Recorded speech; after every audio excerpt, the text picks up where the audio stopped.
प्रेम कहानी। अक्सर जब किताबों में कोई प्रेम कहानी पढ़ती थी तब मन में एक उधेड़ बुन पैदा हो जाती। मन में आता कि क्या ये सब असल ज़िंदगी में होता होगा। क्या कोई लड़का ऐसा भी होगा जो किसी लड़की के लिए अपनी जान दे दे।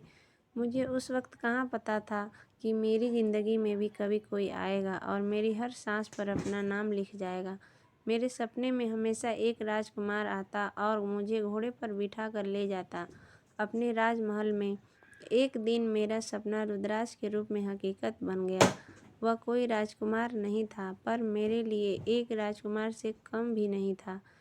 उसमें तो सारे गुण थे जो उसे एक योग्य साथी बनाते थे। रुद्राक्ष मेरी सहेली सिमी का बड़ा भाई था। मैं उससे सिमी के जन्मदिन पर मिली थी। उसे देखते ही उसकी ओर आकर्षित हो गई। वो था ही इतना आकर्षक। उसकी आवाज़ में मानो सरस्वती विराजती हों। बड़ी ही मधुर आवाज़ थी उसकी। सिमी ने हम दोनों का जब परिचय कराया तो ऐसा लगा मानो एक पतली सी ओझल डोर हम दोनों को एक दूसरे की ओर खींच रही हो। कुछ ही दिनों में वह पतली सी डोर काफ़ी मजबूत हो गई। बरबस ही हम दूसरे के साथ आ बैठे।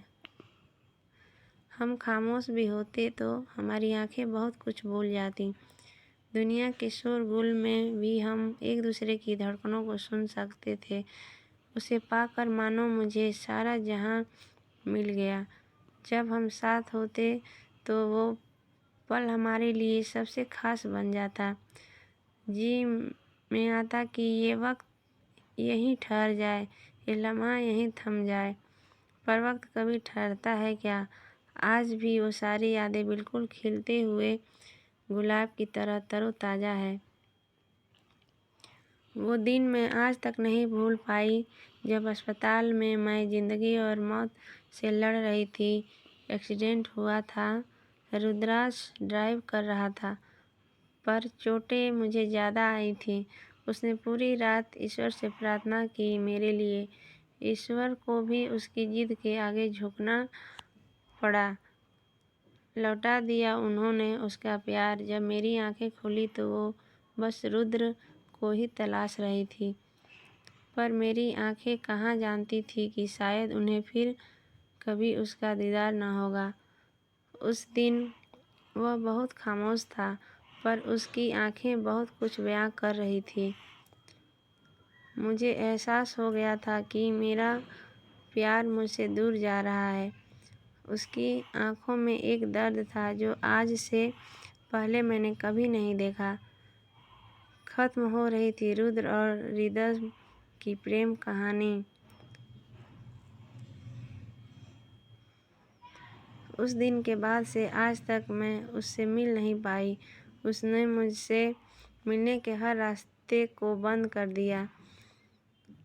पर मुझे विश्वास है कि जब सारे रास्ते बंद हो जाते हैं तब ऊपर वाला एक रास्ता खोलता है। मेरे लिए भी एक रास्ता खुल गया। वो रास्ता थी सिमी। उससे मिलने पर मैंने हम दोनों की जुदाई का कारण जाना। मैं तो जानती ही थी कि मेरा रुद्र मुझसे कभी बेवफाई नहीं कर सकता, और आज यकीन हो गया। वो मेरे एक्सीडेंट का कारण खुद को समझता था, और इसलिए ईश्वर के सामने उसने प्रतिज्ञा ली थी कि मेरे ठीक हो जाने पर वह मुझसे बहुत दूर चला जाएगा। शायद उसे यह मालूम न था कि मेरी जिंदगी तो उसमें ही बसती है। उसने पीछे न मुड़ने की कसम खाई है, पर मैं तो उसके पास जा सकती हूँ। मैंने भी उस दिन तय कर लिया कि मेरी जिंदगी का एक ही मकसद है, रुद्र को पाना। अब तो ईश्वर से यही प्रार्थना है कि वो मुझे उससे मिलवा दे। मुझे पूर्ण विश्वास है कि ईश्वर मेरी प्रार्थना सुनेंगे बहुत जल्द। रिदम को उसका रुद्र मिल जाएगा। पूरी हो जाएगी हम दोनों की प्रेम कहानी। मैंने अपनी मंजिल की ओर कदम बढ़ा दिए हैं। इंतज़ार है तो बस अपने प्यार को दोबारा पाने का। कहानी अच्छी लगी हो तो इसे लाइक करके शेयर करें।